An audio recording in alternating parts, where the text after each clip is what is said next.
Good evening. Ready? Good evening, everyone. Welcome. This meeting is being held in compliance with the Open Public Meetings Act and is open to the media and public. Notices were duly posted and the meeting was advertised in the Hunterdon County Democrat and Courier News. Formal action may be taken. Can I get a roll call, please? Ray Egbert. Here. Carol Hample. Here. Ron McCallan. Here. Andrew Saunders. Here. Thomas Walls. Here. Anna Shin. Here. Laura Simon. Here. 2 absent. Can we stand for the flag salute? I pledge allegiance to the flag of the United States of America and to the republic for which it stands, one nation, under God, indivisible, with liberty and justice for all. We have the superintendent's report. Good evening, everyone. Welcome. The first item on the agenda under the superintendent's report is our revised calendar for this school year, the 2018-19 school year. Where we left with our last meeting was that we still had 1 snow day left to make up.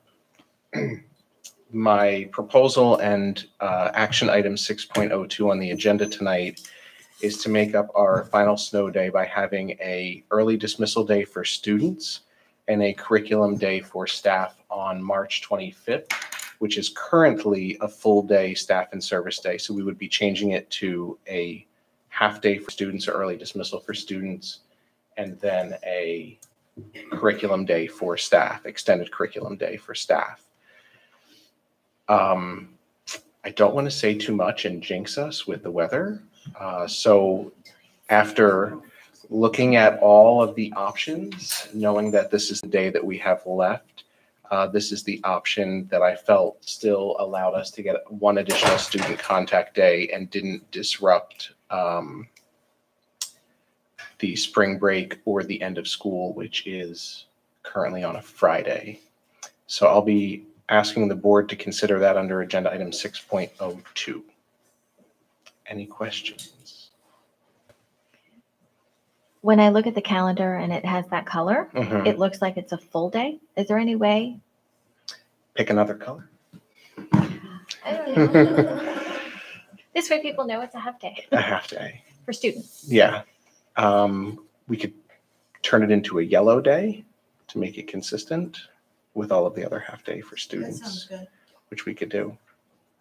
We were running out of colors. Yeah. Purple. Purple. So is purple. Just a thought. Just something so that it stands out. Mhm. I get it. I understand. And you'll send that out through Genesis? Yes. I anticipate, as long as we approve 6.02 tonight, I anticipate having an announcement out tomorrow to staff, parents, post on our website and communicate it as much as possible. Excellent. Okay. All right. Any other questions about the school calendar? The second agenda item is the budget presentation for the 1920 school year. So I'm going to grab the clicker.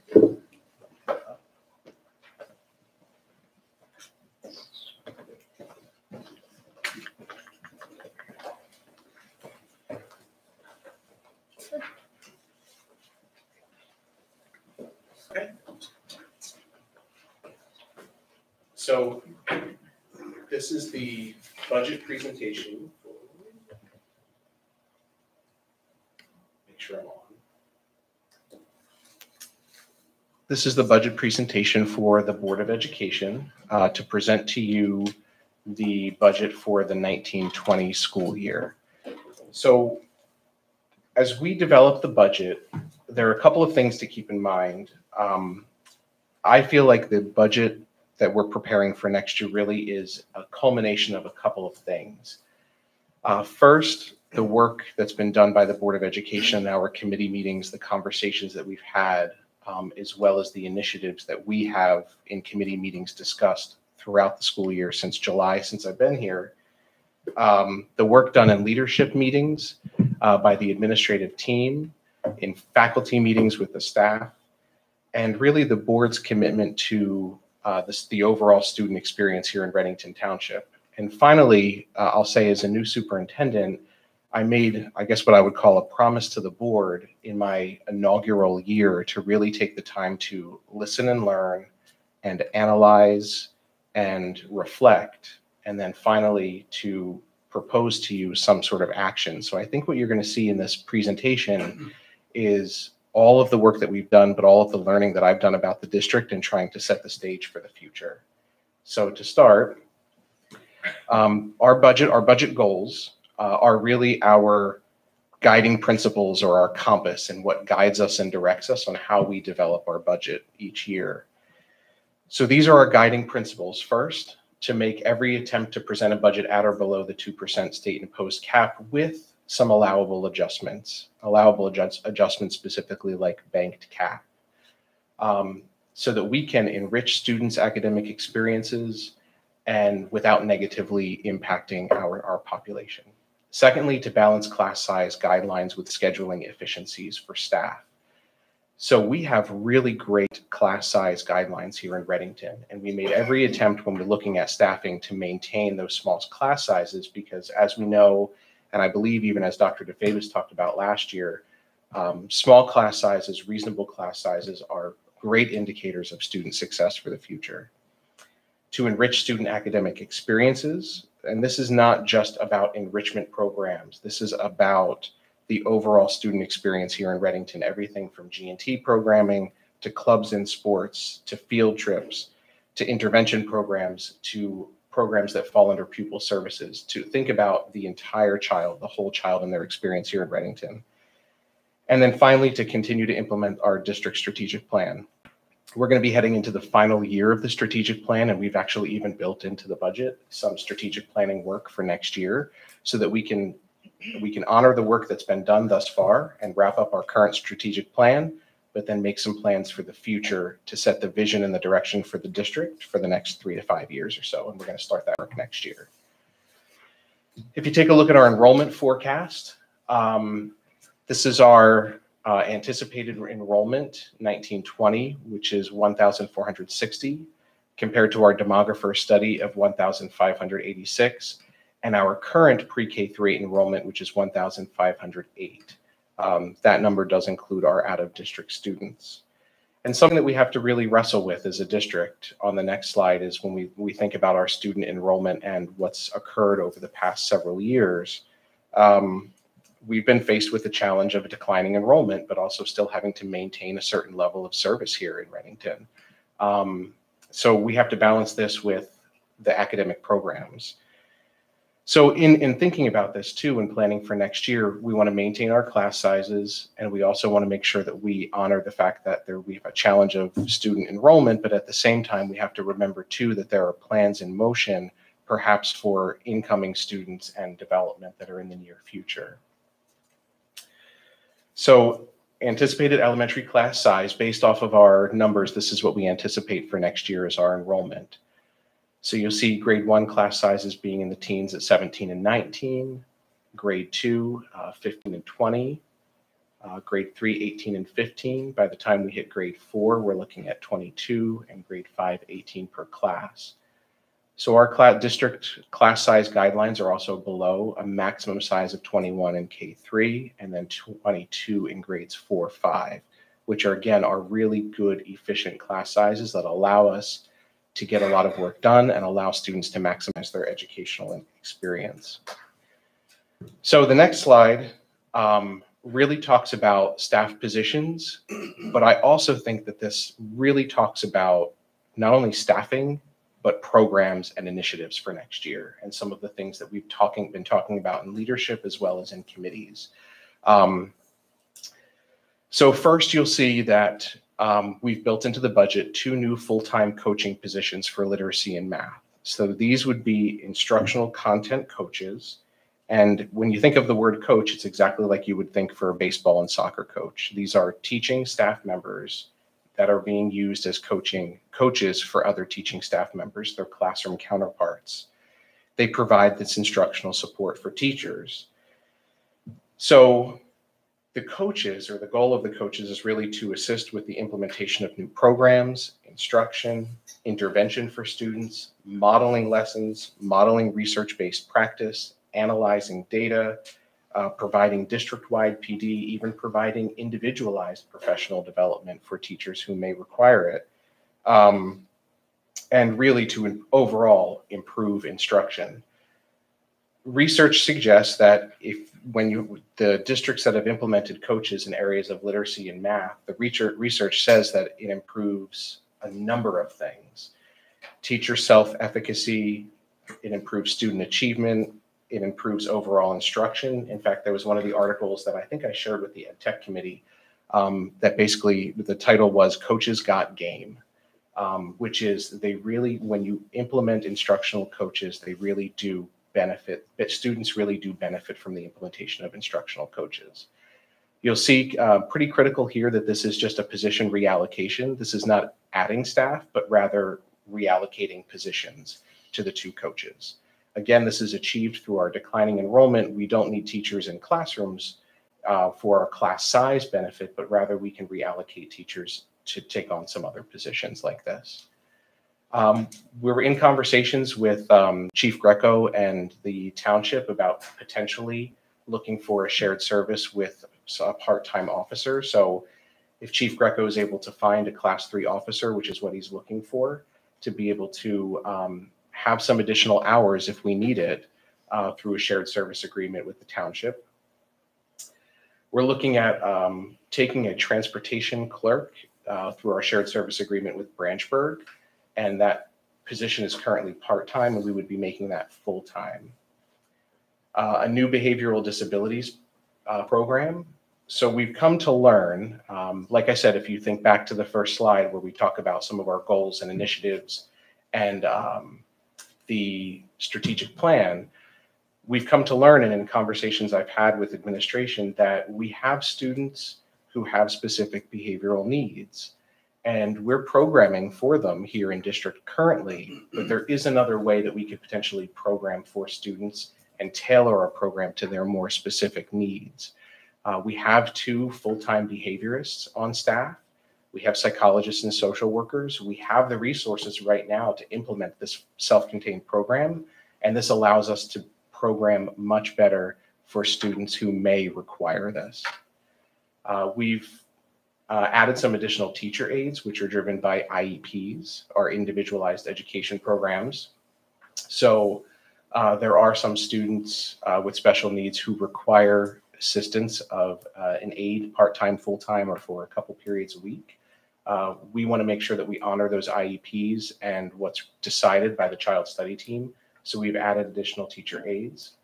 And finally, currently we have a teacher coordinator who's in charge of our social emotional learning program. But in order to really grow this program, we've built into the budget to turn this position or reallocate this position into a supervisory position that would be responsible for social emotional learning. And currently we're working on looking at some job descriptions to make sure that those responsibilities are not just for social emotional learning, but are really supervisory and encompass perhaps some other things. District safety and security has been a top priority for the district.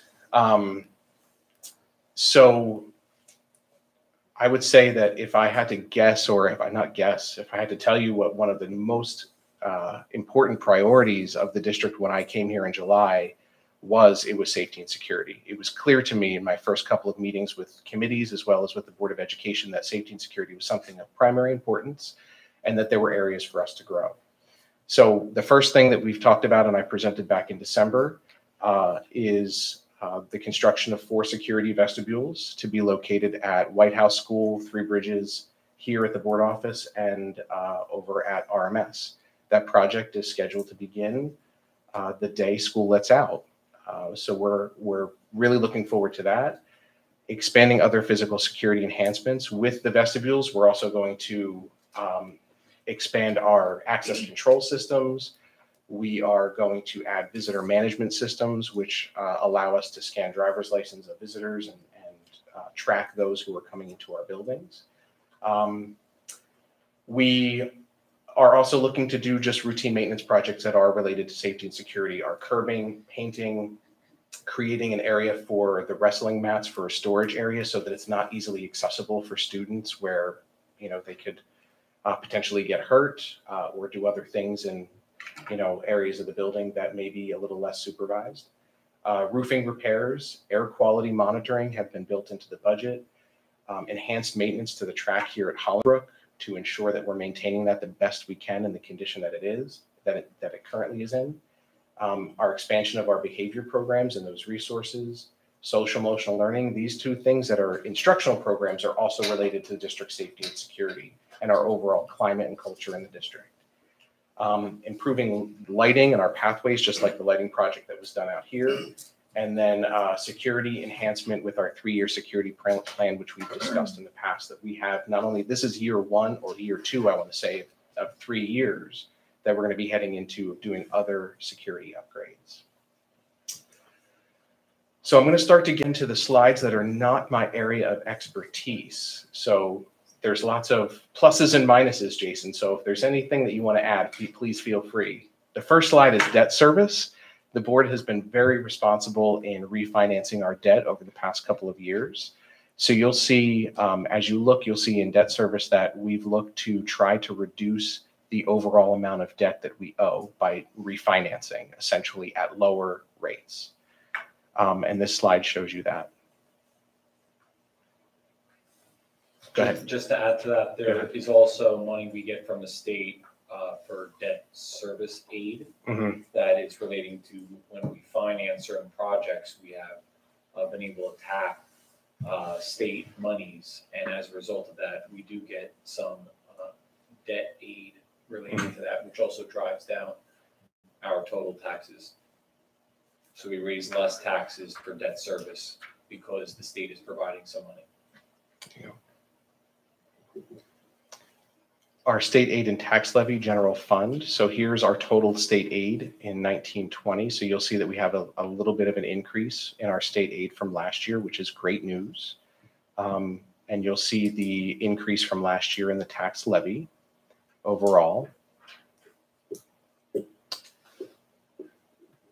And then here's total taxes. This now includes debt service. So we showed you the slides separately, and now this is everything together.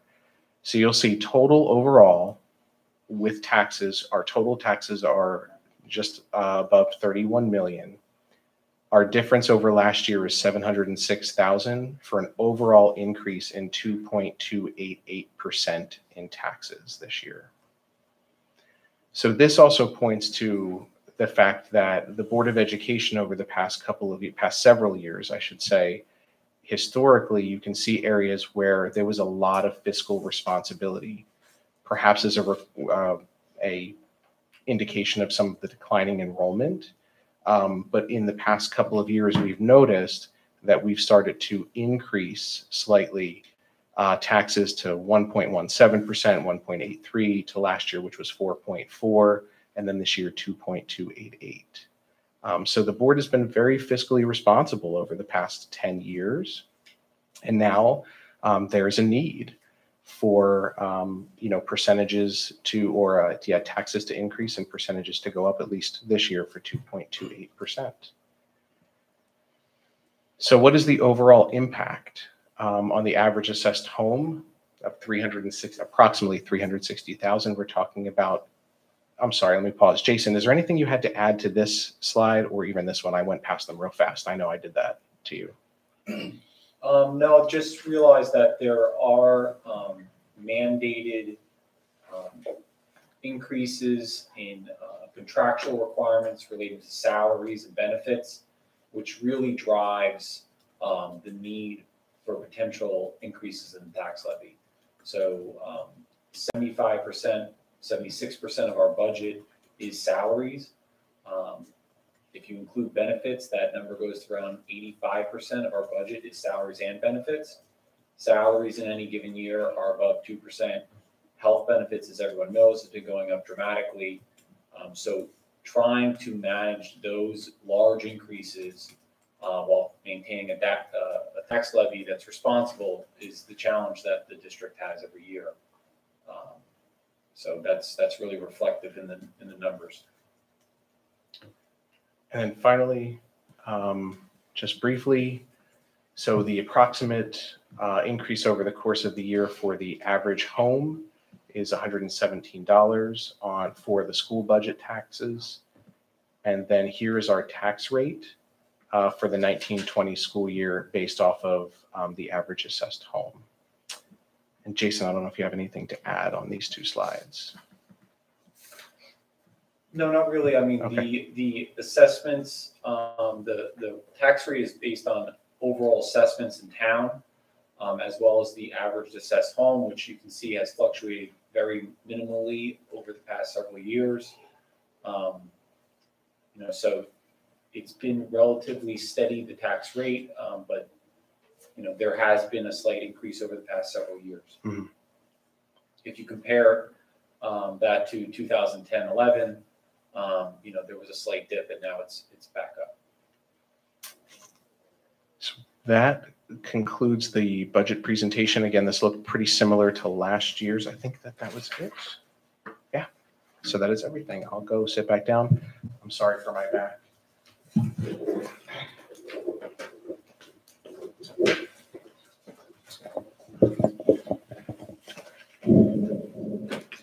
Questions from the board?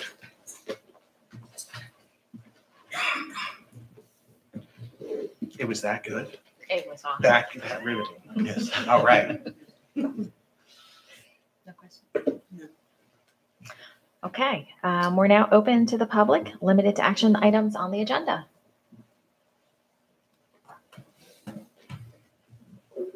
Sorry. That's okay. Hi, Wayne. Of course. Pen didn't work. Okay, so I just want to give a few thoughts on the budget. I'm not expecting answers. These are just a few thoughts.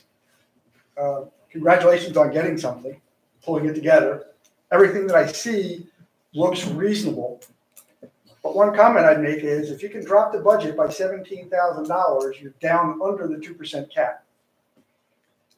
That additional bit over the 2% cap is going to drive the township crazy. If you can bring it down $17,000, you avoid all of that negative feedback. Just a thought. Second item, I noticed that we're going to a full-time transportation clerk. So bus routes have gone down in the last 3 years. We've decreased the number of bus routes we have. Our enrollment is falling. Why are we raising the transportation clerk to a full-time position? Just a thought. And then last of all, I want to thank all of you for going through. I know the work that you guys have done in the last 2 months. I know what you're going to put in the next 2 months. On April 30th, on your slide for debt and tax recovery of the debt, if you can put one bullet on there that shows what the total debt for the district is, just so that they know where that tax is going to pay down.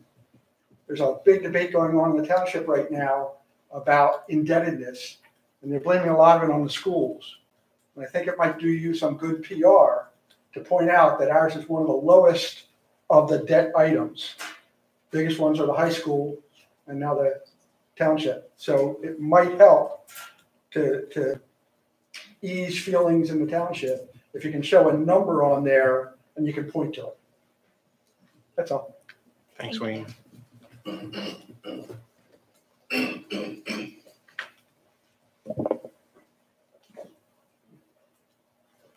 would defer to Jason. Yeah.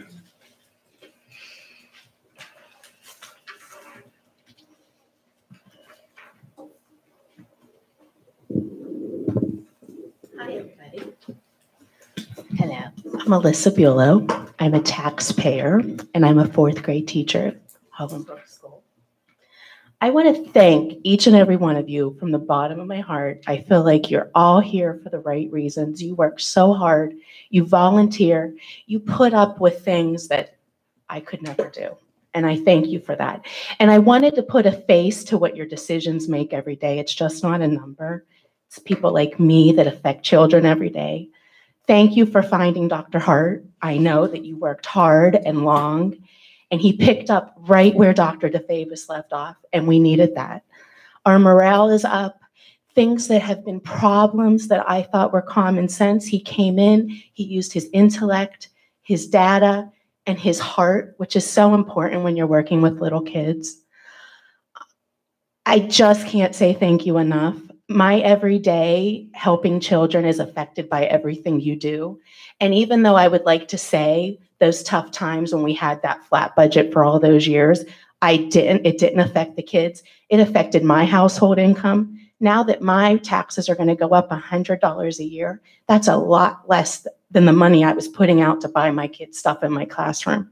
And so I appreciate you looking at children and doing what's best and all the hours that you put in. And I know sometimes it feels like nobody appreciates you, but I want you to know we do. And thank you. Everything that's being implemented, I am so happy, and I know others are too. It is things that need to be done. And our classrooms are changing so much. This is my 23rd year teaching, and it's different. There are so many different needs, and you are implementing things that give me the toolbox I need to help every single one of my kids, not just the majority, but every single one. And that will help me sleep better at night, knowing that I'm helping each one of my children. And I hope you sleep better too. Thank you. Thank you.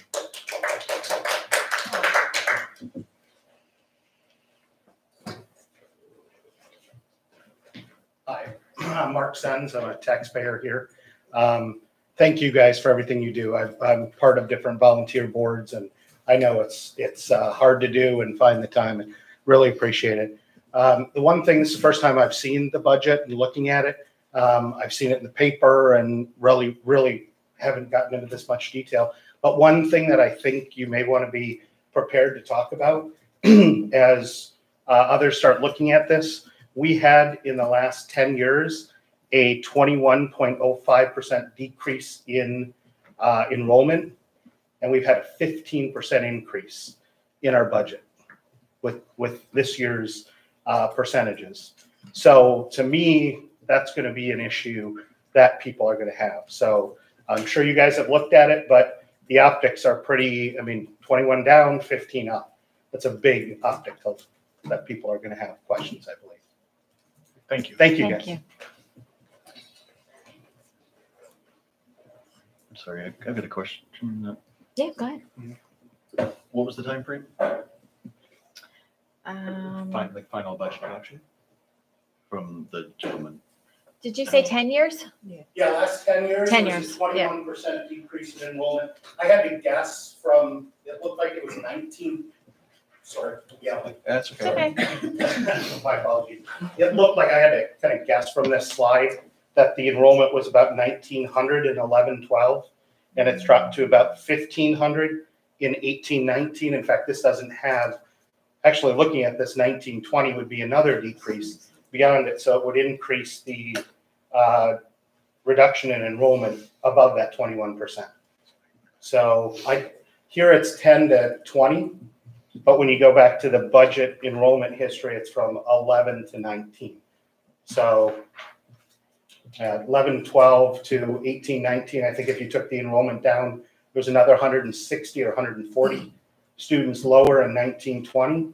So that's going to exacerbate the reduction even more. So it'll be over 22%.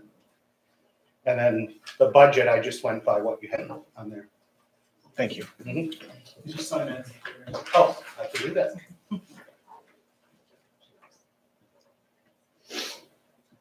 Thanks. Thank you. Anyone else like to come up?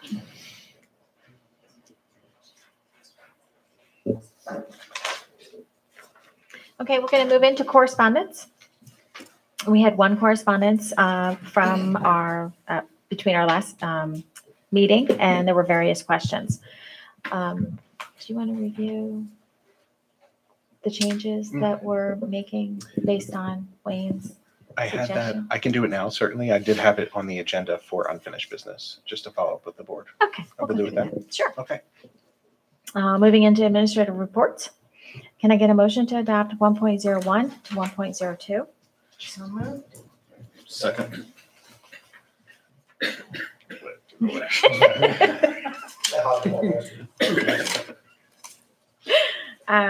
Okay, are there any questions on the items? Not hearing any, can I get a roll call, please? Ray Egbert. I think I missed the executive session that I need. So yes on 1.01 and abstain from 1.02. Carol Hample. Yes. Ron McKalen. Yes. Andrew Saunders. Yes. Thomas Wallace. Yes. Anna Shin. Yes. Laura Simon. Yes. Passes. Moving into minutes, can I get a motion to adopt 2.01 to 2.02? So moved. Second. Are there any questions on the minutes or any changes needed? Not hearing any, can I get a roll call, please? Ray Egbert. Abstain. Carol Hample. Yes. Ron McKellen. Yes. Andrew Saunders. Yes. Thomas Wallace. Abstain. Anna Shin. Yes. Laura Simon. Yes. Passes. Finance and facilities, can I get a motion to adopt? Incidentally, we're tabling 3.08, so the motion is going to read 3.01 to 3.07 and 3.09 to 3.15. Can I get that motion? So move. Second. All right, we have a committee report. Yes. The committee met on Friday, March 8th. We went over one of the 2019-20 capital project, which is the school vegetables. We have, as Dr. Hart mentioned before, the construction is planned for the day after the last day of school this summer. The bid package was available yesterday. The contractor walkthroughs is scheduled for March 18th. Bid openings for April 3rd, and then board approval would be April 9th. Custodial bid results, there were 3 bids received from the district's custodial services. 3 bids were relatively close, but resulted in an increase of approximately $25,000. The committee's recommended approval of the current provider, Pritchard Industries, they had the low 2-year contract of $1,406,599, which is approximately $703,000 per year. The committee discussed the YMCA contract for the before and after school program. The YMCA is considered a class 4 for the district's classification and facility use fee schedule. And there's basically no change for the upcoming 2019-20 year, and the committee is recommending approval for that contract. The HSA, they've requested to locate a storage shed on district property. After a brief discussion, this item was tabled until the full committee could review, until policy committee could review. There were some items tabled from prior meetings. The literacy math coaches, we did not actually discuss those. The after-school coverage options were discussed for security purposes after the school day is over. And substitute rate options were discussed to alleviate the issue of not having student coverage when needed. We discussed a few items on the budget, basically the enrollment impact of new housing. There's the Nelson Street project, which comprises 6 buildings containing 72 apartment units. These units will be comprised of 14 one-bedroom units, 40 two-bedroom units, and 18 three-bedroom units. A hypothetical student population would be about 30 students, and we basically did a local comparison to the Willows development, which is in Flemington, which contains 84 students and has 35 K through 8 students. Units. What did I say? Students. Students, oh, sorry. Yeah, so 84 units, and that has 35 K through 8 students. As Dr. Hart mentioned a while ago too, we have so the class 3 officer has been assigned to the district for the past year, and class 2 is potentially be hired by the Readington Township, and the district's looking to share those officers' hours with Readington Township. Depending on the availability, then a class 2 or class 3 officer can now be assigned to the district. The committee had raised a question about additional Hollenbrook teaching staff member. Just looking at the projected enrollment for 2019-20.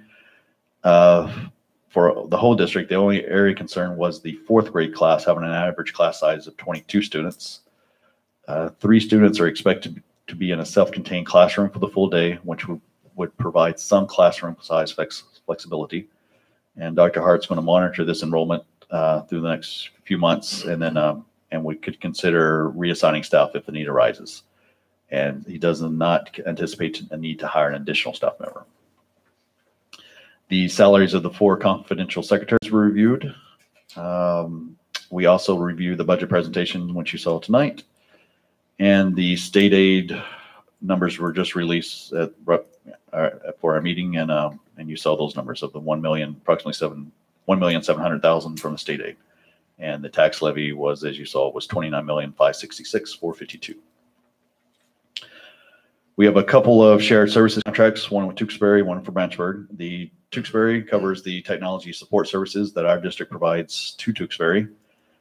This is going to increase approximately 5,000 to Readington's benefit. And then there's the contract for transportation services paid to Branchburg, which will be an increase of approximately 20,000 when compared to the 2018-19 contract. These contracts will be on the March 26th agenda, and the committee is recommending approval of that. There's a new minimum wage law. We discussed that. Basically, will incrementally increase from the current $8.85 to $15 by 2024. This will result in increases for the district's transportation bus aids. And the overall effect is basically $641, and the cafeteria aids, which is currently expected to be approximately $11,000.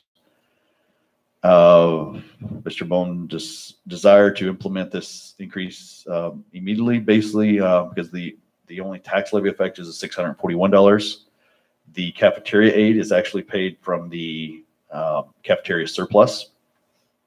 And the district needs to actually increase the cafeteria expenses to satisfy the state mandated revenue to expense ratio. So it's additional expense, but it actually helps our state mandate. The committee supported Mr. Bone's implementation plan. We were updated on that there's a change in audit manager. There's no immediate impact on the audit process.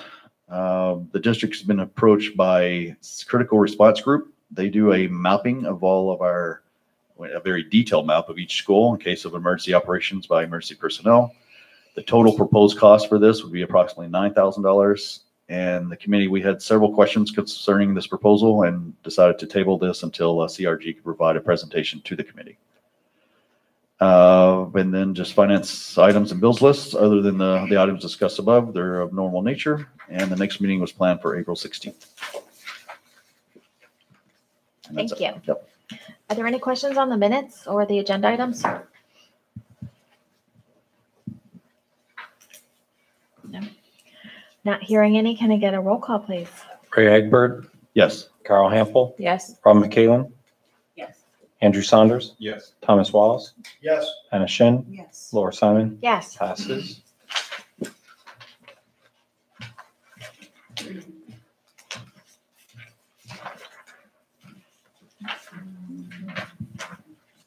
Moving into Ed Tech. Can I get a motion to adopt 4.01 to 4.05? So moved. Second. And we have a committee report. Yes, we do.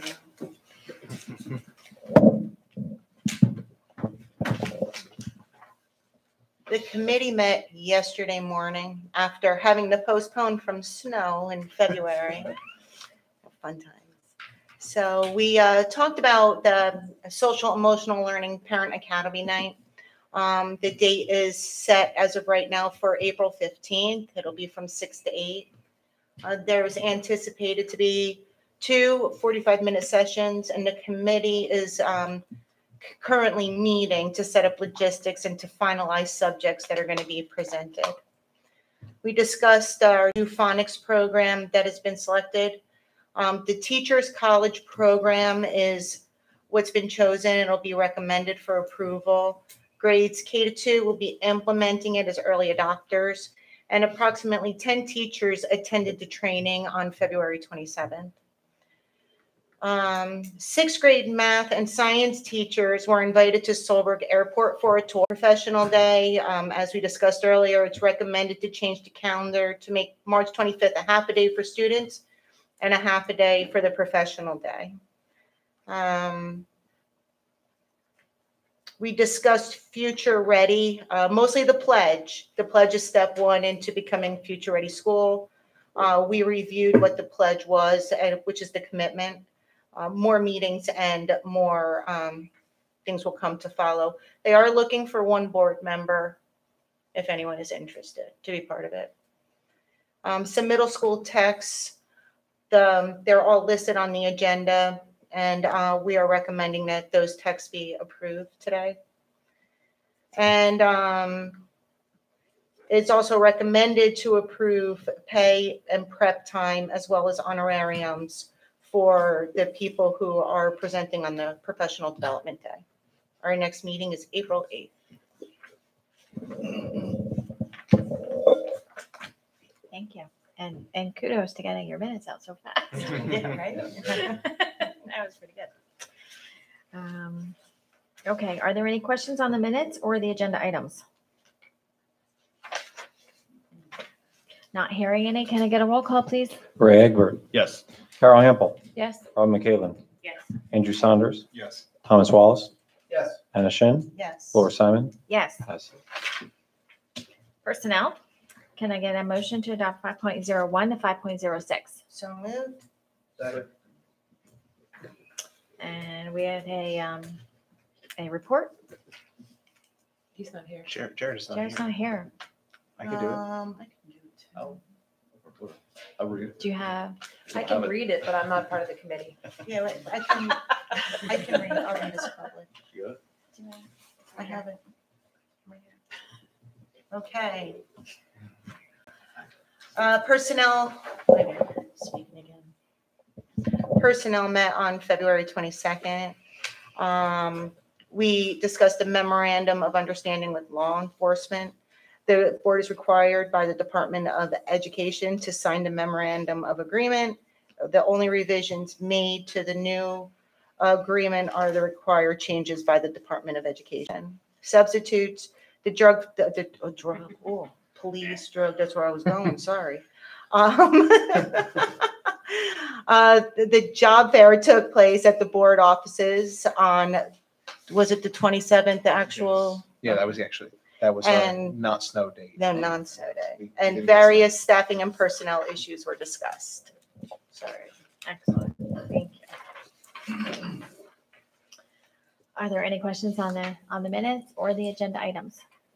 Can I just add one thing? Agenda item 5.01 are all the substitutes that we're approving from the sub job fair. So I would consider that a success. I think that was a huge success. So, thank you to Doreen and Lisa, everything that they did. The RTEA was here.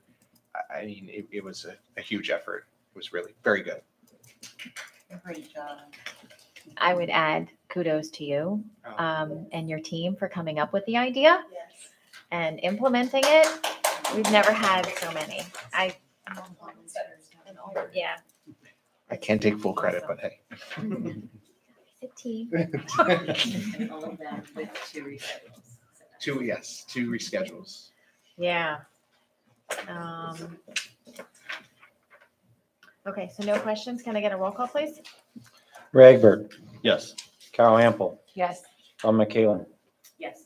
Andrew Saunders, Abstain from 5.01, yes to 0206. Thomas Wallace, Yes. Anna Shin, Yes. Laura Simon, Yes. passes. Communications. Can I get a motion to adopt 6.01 to 6.02? So moved. Second. All righty. We have a committee report. Yes, we do. We met on Wednesday, March the 6th. We discussed the school calendar, which we've talked about already. So March 25th, it relates to for students, advanced curriculum for staff. 4 policies that we've had to go over, one concerning health and physical education. Changes in policy included language to reflect New Jersey student learning standards, new requirements for health, wellness, and PE at each grade level, required recess time and requirement with sexting education being added to the middle school. Committee discussed how it's started to take away recess for punitive reasons under the new policy as well. Commercial driver's license controlled substance and alcohol use testing. This policy has been updated to reflect federal regulations. The committee discussed test upon hiring, although we have random testing in place throughout the year. We also discussed current practices in reporting, work breaks and leaving for the day, and the potential ability to check into a central location to get keys for the day. This will be discussed with the transportation supervisor. Cutoff concentration levels in the chart were altered due to federal regulations. There's Next policy is eligibility of resident and non-resident pupils. Clauses were added to the policy to address two issues that we've encountered in district. One concerning children of district employees and one with other non-residents. The addition of F1 visa students as well, allowed with the tuition payment. The fourth policy was transgender students. It outlines guidelines to ensure support and safety of transgender students, including confidentiality and privacy. Record maintenance could pose some challenges. Faculty training needs to be provided so that we're making sure that we handle that properly. Another policy that was not sort of in line but needed to be addressed was the idle-free school zones. This policy was revised to bring us to the current idling time standards. These time limits seem hard to adhere to, particularly in the event of cold weather. Staff have been trained, and enforcement for all vehicles is a challenge. The committee thought a reminder email of our green initiatives would help with the enforcement. We discussed a parent request related to policy 5111, resident and non-resident pupils. Protocols for correspondence will be discussed in unfinished business. Future press releases, one coming up in April will concern Earth Day. Also the habitat and retention basins that have been a big part of our green committee, as well as the next couple months. And our next meeting will address the rest of the policy alert and other revisions that are pending. Thank you. Thank you. Are there any questions on the minutes or the agenda items or the policies that are up? Not hearing any. Can I get a roll call, please? Ray Egbert, Yes. Carol Hample, Yes. Rob McEwen, Yes. Andrew Saunders, Yes. Thomas Wallace, Yes. Anna Shin, Yes. Laura Simon, Yes. pass. Unfinished business. Do you want to review? Oh, yeah, first? sure. So we received a correspondence about correspondence. I put in the board bugle a outline of protocols moving forward in regard to correspondence. We talked about last time, any email received by the board member's email address will be answered by either myself, the board president, or by the business administrator. And everybody on the board will get a copy of the response so they know what the response was. We don't respond to any solicitations. I'm sure that there are groups out there that get our email address and know that we're educators and they'll send us advertisements all the time. You saw tonight on the board agenda example of how the correspondence will be posted, the person's initials, their email, and then a very brief description of what the correspondence was about so that the public may know. You will all receive the copy of the correspondence, as we said. And then one thing that I thought would be a good idea to add to the board members' website is just a little disclaimer that says any correspondence that goes to the full Board of Education could be discussed or brought up in public so that folks know that if they have a request that it potentially could, be here at the board table. So that's basically the outline of correspondence moving forward. Wayne. Any questions? And the second thing, I just wanted to update the board. At the last meeting, Mr. Zwerling discussed the research revolving around school start times for adolescents, particularly delaying the school start time to a later time in the morning to allow for more sleep because of adolescent circadian rhythms. I just want to let the full board know that the administrative team and I are looking at the research right now. We're going to meet in our leadership meeting and discuss the pros and cons. And later this spring, I'll have a report to you about what the administrative team has discussed, looked at, and some potential recommendations moving forward. That's all I have for unfinished business. Thank you. You're welcome. Would anyone else like to bring anything up from unfinished? In regards to the school start times, literally I'm walking past the TV yesterday and there are two districts, I didn't catch the name of either one, that is piloting a program for that starting in September with, I think they're both high schools. Yeah. And they're piloting a later start time. There was, I want to say, I put it on for the administrators. I can send it to the full board. There was an article in the Courier News, right, Doreen, that Doreen highlighted for me about a pilot program that's going to occur across the state. I think they're selecting 5 high schools total to try to pilot this delayed start times. And I think it's limited to high schools too. So we're not the only ones thinking about it. Others are. So.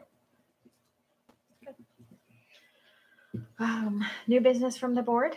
Does anybody have anything they want to bring up? All right. We're now open to the public. Anything on or off the agenda?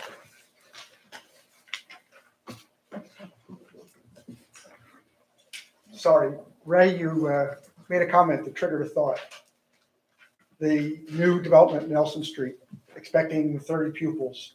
I'm assuming we don't know a time frame for that, but looking at the rate of construction that's going on, I think you can expect that influx in the September-October timeframe. Since you mentioned 30 students, we can assume roughly half of those are going to be in the White House school, since all of that area would feed the White House. And if you look at the second grade enrollment, if you were to dump 8 or 9 students into second grade, you'd exceed your student capacity. So you might want to think about adding another teacher into the second grade just to relieve it now, knowing that this is coming. Thank you.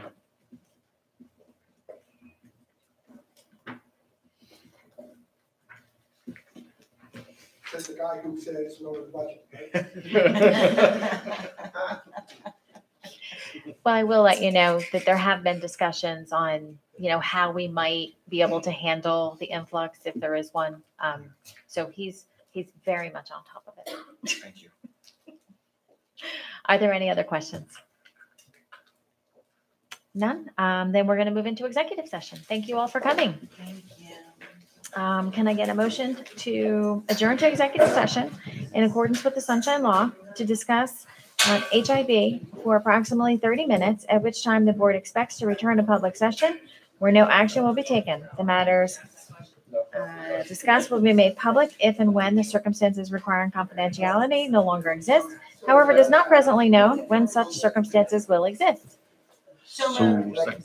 Yeah. Can I get a roll call, please? Ray Egbert, Yes. Carol Hamble, Yes. Bob McKeown, Yes. Andrew Saunders, Yes. Thomas Wallace, Yes. Anna Shin, Yes. Laura Simon. Yes.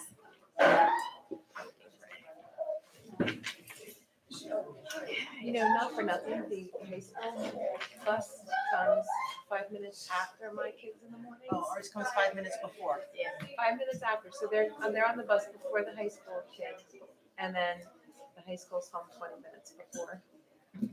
All depends on the route. I know, but it's so frustrating. When the buses come late and my kids are like, they get out to get on the bus and it's for the high school.